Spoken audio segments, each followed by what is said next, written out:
कबीर हरि जय रूठ जा, यानी तुम्हारा राम रूस गया, आपत्तियां शुरू होगी, वो घड़े का जल समाप्त हो गया। तो गुरु की शरण में जा, यानी पूर्ण संत के पास शरण में पहुंच और कह कबीर गुरु रूठ गए तो हर ना करे सहाय। आपने गुरुजी के प्रति ही कोई दुर्भावना पैदा कर ली, कोई उसमें दोष देख लिया अपनी ही सोच अनुसार, या कोई यहाँ अपने मर्यादा भंग कर दी, तो उससे गुरु रुष्ट हो जाता है। जैसे इस दास को जब पता चलता है कि ये व्यक्ति यहाँ आ भी रहा है और कहता मैं नाम भी ले रखा है और ये बीड़ी भी पीवा है, गुट्टी भी लगा जाता है कभी कभी, तो तब मैं रुष्ट होता है, ये दास रुष्ट होता है, दुख होता है मुझे कि कोई फायदा नहीं इसके यहाँ आने का। और दो चार और बिगाड़ेगा कि देखिए भी बीड़ी पीवा है वहाँ रामपाल का शेष होकर के, तो इससे दास गणा दुखी होता है। उस व्यक्ति को चाहिए अपनी गलती स्वीकार करे, दोबारा उपदेश ले ले, शुद्ध करा ले अपने उपदेश को और भविष्य में नहीं पीवे, अपना कल्याण करवा ले। तो इससे दास दुखी होता है। कोई आन उपासना कर लेता है तो भी दास दुखी होता है कि नहीं, आप पतिव्रता पद पर नहीं रहे, भगवान आपको मदद करेगा नहीं। फिर लाभ क्या होगा यहाँ डरे धक्के खान का, यहाँ आने का कोई लाभ आपको नहीं प्राप्त होगा।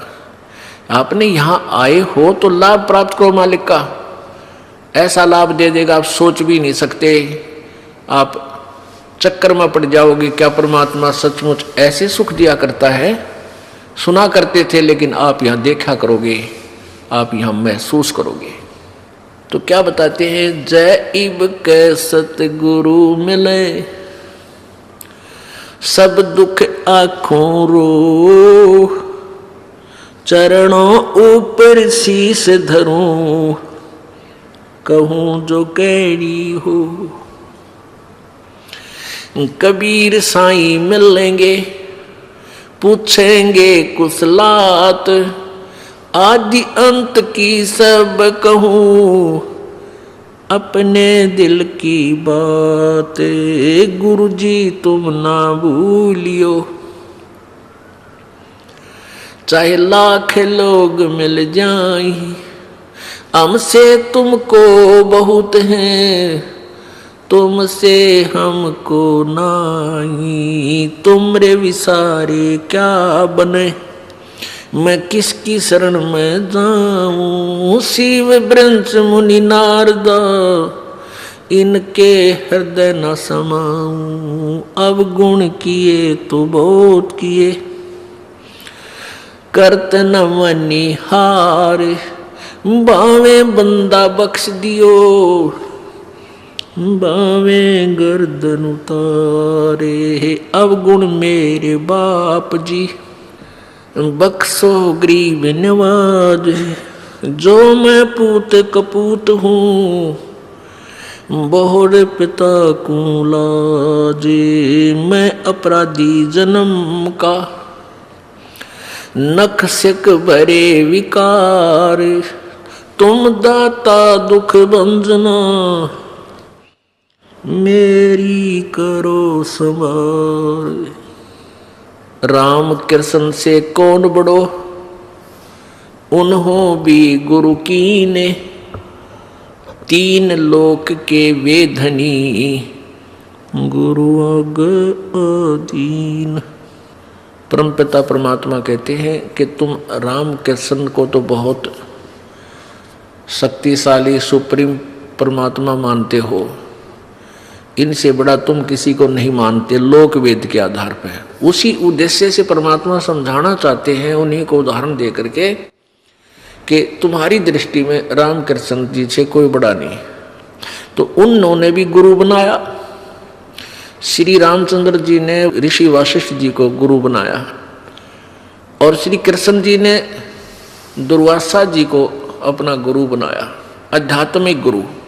संदीपनी ऋषि उनके केवल अक्षर ज्ञान कराने वाले गुरु थे, जैसे शिक्षक होते पढ़ाया करें, और आध्यात्मिक गुरु दुर्वासा जी थे।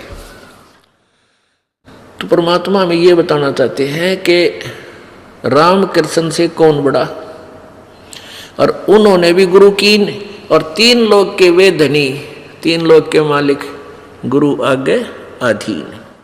यानी हमने आपने अभी सोचने की कोई आवश्यकता ही नहीं रही। जब राम कृष्ण जी को आप बड़े भगवान मानते हो और उन्होंने भी गुरु बनाकर ही अपना कल्याण समझा, यानी स्वर्ग तक जाने का भी उनका जो कार्य था, वापस जाने वाला काम भी उन्हीं गुरुओं से बना। तो फिर आम व्यक्ति कौन से खेत की मूली है भाई, उसकी क्या बुनियाद है कि वो गुरु बिना बात उसकी बन जाएगी।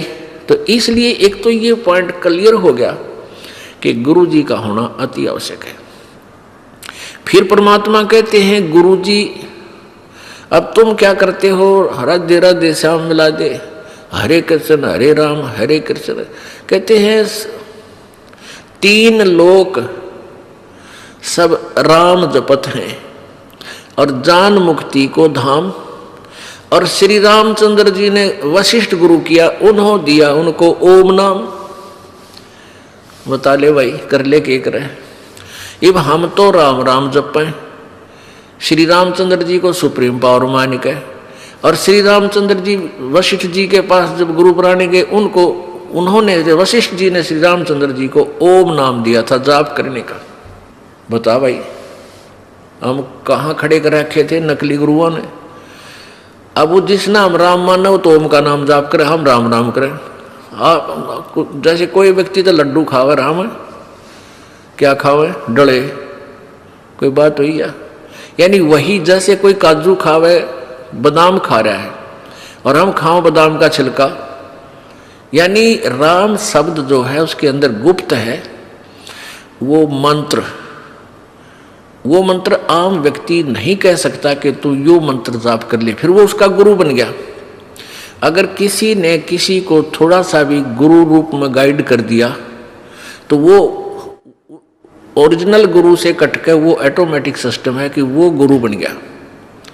अब दोनों चौड़ चपट उसके ऊपर उसका भार आ गया। तो ऐसे ये गुप्त मंत्र रखे जाते हैं, ये सीधे नहीं कहे जाते कि हमारे गुरुजी ये नाम देते हैं ऐसे जाप कर लो या ऐसा कर लो, नहीं। इतना कह सकते हैं भाई राम नाम भज लो, राम नाम जपया करो, राम नाम ले भाई, राम नाम ले। अब वो राम का नाम अन्य है, जैसे बादाम का छिलका ऊपर कुछ है अंदर गिरी नारी है, ऐसे ही ये नाम गुप्त होते हैं। कोई जैसे महर्षि वाल्मीकि जी को नाम दिया था, अब वो कहते हैं वो राम राम करे था, राम राम नहीं करे थे वह, वो तो ओम नाम का जाप जपया करते। राम तो वैसे जैसे हम सच्चाई बोलते हैं ना, ये हमारा मंत्र नहीं है। ऐसे राम कोई शब्द मंत्र नहीं है किसी ऋषि का, वो तो ओम से शुरू होते हैं। और ओम केवल ब्रह्म तक की जाप है, और ये भी पूरे अधिकारी से लेकर ही कार्य करता है, अन्य से नहीं। तो यहाँ क्या बताते हैं परमात्मा कबीर जी कि 3 लोक सब राम जपत हैं, जान मुक्ति को धाम। और श्री रामचंद्र ने वशिष्ठ गुरु किए, उन्होंने दिया ओम नाम। अब रामचंद्र जी तो ओम नाम जप करते